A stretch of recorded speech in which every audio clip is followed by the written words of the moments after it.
Dios le bendiga a todos amigos y hermanos que están al alcance de este video y nos están viendo a través de diferentes redes. Quiero enviar un saludo muy especial a la Honorable Junta Apostólica, la cual pues nos honramos en presidir como presidente del Concilio de Iglesia Incorporada.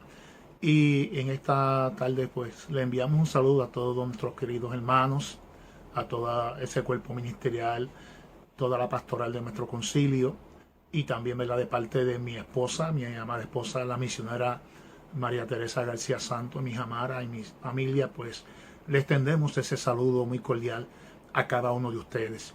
Así que en este tiempo, donde hemos estado reflexionando durante esta semana, la semana conocida como la Semana Mayor, hemos estado, pues llevando a cabo una serie de cortas pláticas o reflexiones, bíblicas, por parte de los miembros de nuestra honorable Junta Apostólica, los cuales han hecho un trabajo excelente. Quiero felicitar a cada uno de ellos por ese excelente trabajo de exponer la palabra y hacerlo, con toda responsabilidad y verdad que esa palabra requiere. Así que quiero compartir, siguiendo esa línea de pensamiento, el tema, sobre el poder de la sangre de Cristo. Y quiero compartir, la porción bíblica que se encuentra en Hebreos capítulo 9, versículos 11 al 14, y esta palabra se lee a la gloria del Padre, del Hijo y del Espíritu Santo. Amén. Pero estando ya presente Cristo, sumo sacerdote de los bienes venideros, por el más amplio y más perfecto tabernáculo, no hecho de manos, es decir, no de esta creación, y no por sangre de machos cabríos ni de becerros, sino por su propia sangre, entró una vez para siempre en el lugar santísimo, habiendo obtenido eterna redención. Porque si la sangre de los toros y de los machos cabríos y las cenizas de la becerra rociados a los inmundos santifican para la purificación de la carne, cuanto más la sangre de Cristo, el cual mediante el Espíritu eterno se ofreció a sí mismo sin mancha a Dios, limpiará vuestras conciencias de obras muertas para que sirváis al Dios vivo. Dios bendiga esta poderosa palabra, la cual, pues ya es bendecida. Y queremos, pues compartir este tema, el poder de la sangre de Cristo. Y según la palabra, la Biblia dice, esta palabra en Hebreos también, capítulo 9, versículo 22 dice, según la ley, todo es purificado con sangre, pues sin derramamiento de sangre no hay remisión de pecados, no hay perdón de pecados. Y aquí tenemos que el Señor nos lleva a través de este escrito, a través de la palabra, que nosotros vamos a estar cada día disfrutando de aquello que se conoce como los bienes venideros, que realmente se refiere a lo que es la eterna redención. El Señor se complace en salvar a aquellos que esperan en Él, y se complace en tomarlos, en hacer, de ellos aquello que verdaderamente el Señor tiene como plan y como propósito en nuestras vidas. Así que cuando nosotros entramos en este pacto con el Señor, venimos entonces a recibir todas las bendiciones que están incluidas en ese pacto, las promesas de Dios, la palabra que Él, dedica, la palabra que Él habla, la palabra que Él expresa hacia aquellos que son sus hijos.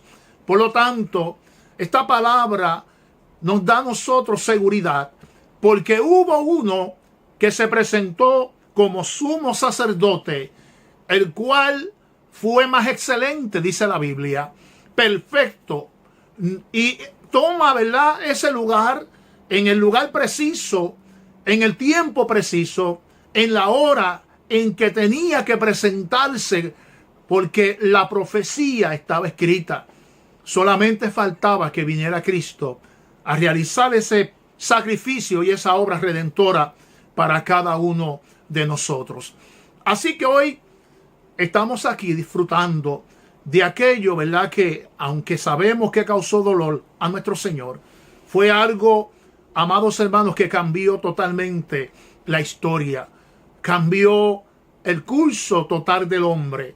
Y hoy tenemos la esperanza en ese Cristo maravilloso. Así que qué bueno es saber que la obra del Señor es eterna. Una obra que no tiene, amén, que volver nuevamente a pasar por el proceso, porque ya, ¿verdad?, se hizo y se hizo perfecta. Por eso Cristo se presenta, ¿verdad?, en el más amplio y más perfecto tabernáculo. Un lugar permanente, no hecho de manos de hombre. La Biblia dice que esa casa, que ese lugar, que ese, amén, esa área de administración que tiene el Señor es permanente.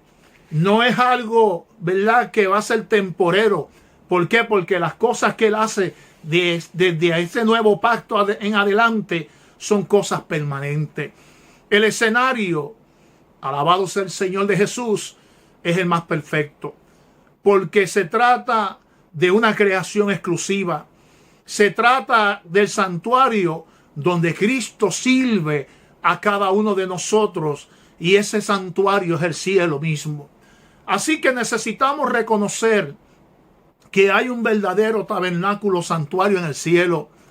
Necesitamos reconocer que hay un verdadero sumo sacerdote sentado allí y que hay una adoración espiritual, una adoración constante. ¿Por qué? Porque el Cordero es digno de recibir la gloria, la honra y el honor. Nosotros acá, el pueblo de Dios, podemos adorarle y podemos adorarle en cualquier parte. Lo mismo le podemos adorar en el templo que le podemos adorar en la casa, en cualquier lugar. Y qué hermoso cuando podemos reunirnos, ¿verdad?, y servirle a Él y adorarle como verdaderamente Él se merece. En este tiempo hemos estado, ¿verdad?, aislados en el sentido de que no hemos estado presentes cuerpo con cuerpo, los hermanos, no hemos estado, ¿verdad?, unidos en el templo. Pero en nuestras casas o en nuestros lugares donde podemos, ¿verdad?, compartir la adoración, lo hemos hecho de forma individual. Así que el versículo 12 continúa diciendo, dice, y no por sangre de machos cabríos ni de becerros, sino, ¿por qué? Por su propia sangre. Entró una vez para siempre en el lugar santísimo, habiendo obtenido eterna redención. Fíjese que nos dice, no por sangre de machos cabríos ni de becerros, sino por su propia sangre. O sea, estos animales, que eran uno de cada tipo, y eran sacrificados en el día de la expiación. Pero aquí nos dice, nos habla en forma plural, entendiendo que era mucha la cantidad y diversidad de animales para el sacrificio. Eran muchas las víctimas que se estaban sacrificando en el día de la expiación a través de todo ese tiempo. Ahora se trata no de muchos animales. Ahora no se trata de muchos sacrificios, sino que nos expresa el escritor de Hebreos, sino por su propia sangre. Esto no significa que Cristo llevó su propia sangre físicamente al santuario celestial, sino que esto establece quien fue sacrificado fue el sacrificio mismo. El sacrificio mismo fue el que fue sacrificado. Repito esto, quien fue o quien se sacrificó fue el sacrificio mismo. Él mismo se dio por cada uno de nosotros. Por eso su sacrificio no tiene precedente. No hay copias de ese sacrificio, ni hay sustitutos, porque Él mismo fue la víctima. Y lo hizo, dice la palabra, una vez para siempre. La ley requería que cada vez que el sumo sacerdote pecaba, ofreciera sacrificio por él mismo. Cada vez que el pueblo pecaba, él también tenía que ofrecer un sacrificio por ellos. Eso era lo que requería la ley. Como era de esperarse, tales sacrificios eran ofrecidos diarios. ¿Por qué?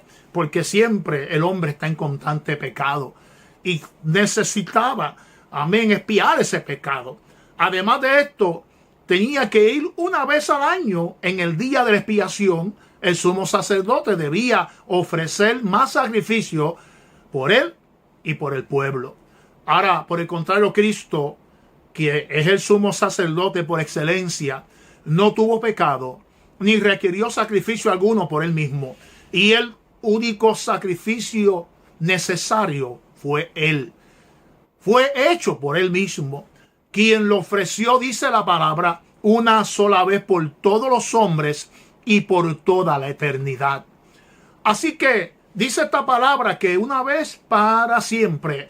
Esto es sumamente importante para nosotros, para la iglesia, para la humanidad.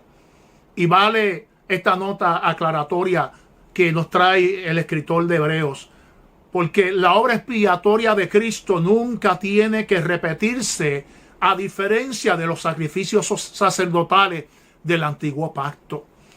Este sacrificio no volverá a ocurrir porque no es necesario. Fue solamente uno y no tiene que volverse nuevamente a sacrificar otro cordero. El énfasis en este versículo es que Cristo entró una vez en el lugar santo y obtuvo una redención eterna. Los sacerdotes israelitas entraban continuamente y solo conseguían algo temporal. Esto coloca la autoridad e importancia sobre el sacrificio de Cristo y nos recuerda que la muerte de Cristo fue necesaria para el cumplimiento del antiguo pacto y el establecimiento de ese nuevo pacto.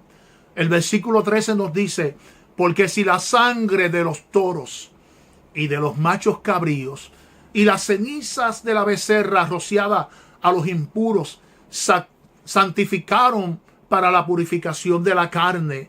Aquí menciona algo muy especial. Menciona las cenizas de la becerra.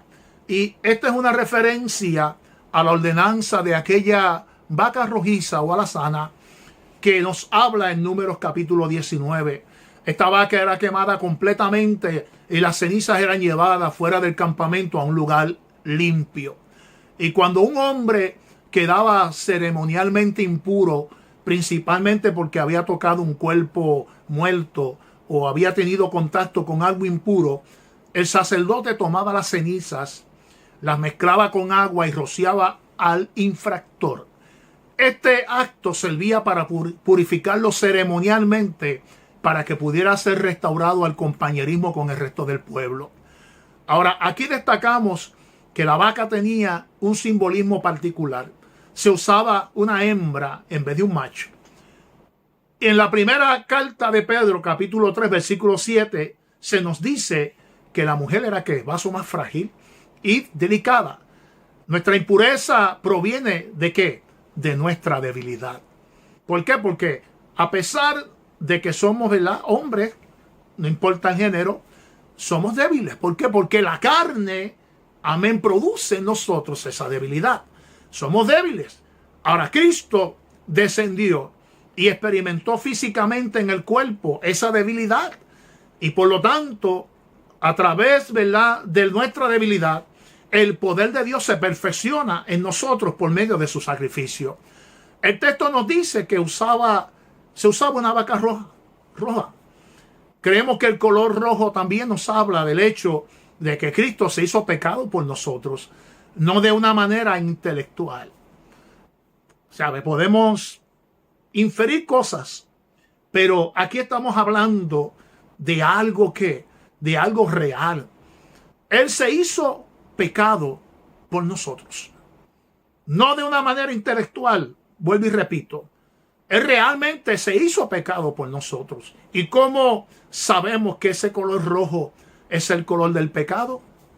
Isaías dice, alabado sea el Señor, en el capítulo, en su primer capítulo 1, versículo 18, venid luego, dice el Señor, y estemos a cuenta, porque si nuestros pecados fueren como la grana, como la nieve, serán emblanquecidos. O sea que aunque sean rojos como el carmesí, vendrán a ser como blanca lana. Así que tenía que ser una vaca roja que señalaba el hecho de que Él se hizo pecado por nosotros. El animal no podía tener ningún defecto, no podía representar a Cristo a menos que fuera perfecto. Cristo es santo, Cristo es inocente, Cristo es puro, Cristo es separado de los pecadores, porque en Él nunca hubo maldad ni pecado. Así que la vaca roja tenía que ser un animal sobre el cual nunca se hubiera colocado un yugo. Este detalle simboliza de hecho de que aunque Cristo se hizo pecado por nosotros, Él nunca estuvo sometido a la esclavitud del pecado. Así que esta becerra tenía que ser conducida fuera del campamento. Allí se sacrificaba en presencia del sumo sacerdote. Y en este detalle vemos la figura de que el Señor Jesús es a la vez la ofrenda, es el sacrificio y es el sumo sacerdote. Él se ofreció a sí mismo. Así que la sangre de la ofrenda era rociada por el sumo sacerdote ante el tabernáculo 7 veces. En la Biblia el 7, ¿verdad?, lo consideramos y lo vemos como como número de la perfección. Pero el significado principal de este número aquí indica el carácter de algo completo, de algo que no tenía que añadirse nada, de algo perfecto. Aquí nos habla del hecho de que el sacrificio de Cristo fue una operación terminada. Como Él dijo, consumado es. La obra está terminada. Así, un sacrificio se ocupó de todo el pecado del mundo. La totalidad del cadáver de aquella vaca debía ser quemado una vez más en presencia del sumo sacerdote. El versículo 14 ahora nos expresa: cuanto más la sangre de Cristo, el cual mediante el Espíritu eterno se ofreció a sí mismo sin mancha a Dios, limpiará vuestras conciencias de obras muertas para que sirváis al Dios vivo. La sangre de Cristo es superior a la capacidad limpiadora de las cenizas de cualquier animal. No importa qué clase de animal hubiera sido, el más perfecto de los animales, sus cenizas no tienen la capacidad que tiene la sangre de Cristo para limpiar el pecado y limpiar al hombre totalmente. El poder limpiador del sacrificio de Cristo es algo sumamente superior. Se trata de la sangre de Cristo. Esta expresión para mí es algo muy especial, porque no se trata de la sangre como tal, no se trata del líquido rojo, sino se trata de toda la obra expiatoria y el sacrificio perfecto que Cristo hizo en su muerte. Claramente sabemos que los animales que llevaban el sacrificio en el Antiguo Testamento, en el Antiguo Pacto, para ser sacrificados, ellos no acudían por voluntad propia, ni tampoco entendían el propósito por el cual estaban allí de su muerte. Sin embargo, Cristo vino de manera voluntaria y con una comprensión plena de la necesidad y las consecuencias de su sacrificio. Él no solo sacrificó su sangre, sino toda su naturaleza humana. Fue molido por nuestros pecados, fue devastado, fue humillado. Oh, el castigo de vuestra paz fue sobre él. Y él se humilló a lo sumo, dice Pablo hablando a los filipenses, que él tomó la forma de siervo. Y en esa forma se humilló hasta lo sumo, hasta la muerte de cruz. Ahora hoy, esa sangre derramada en el Calvario, esa sangre que todavía sigue limpiando el pecado del mundo. Hoy yo te invito para que recibas ese sacrificio perfecto y puedas disfrutar del poder de su sangre. La sangre de Cristo, su Hijo, nos limpia de todo pecado. Era sangre limpia, la que limpia nuestras conciencias, la que nos compra de toda maldición de pecados, es la que nos santifica, es la que nos da acceso al lugar santo, es la que nos garantiza devolvernos la comunión con el Padre, es la que nos reconcilia con Dios y es la que nos da redención y paz a nuestras vidas. Así que oramos en esta hora y quiero orar por ti, porque esa sangre está dispuesta a través de Cristo, limpiar tu pecado y hacerte una nueva criatura. Padre, en el nombre de Jesús he predicado esta palabra. Yo te pido, Señor, por aquellas vidas que están viendo este video, Señor, que están escuchando esta palabra.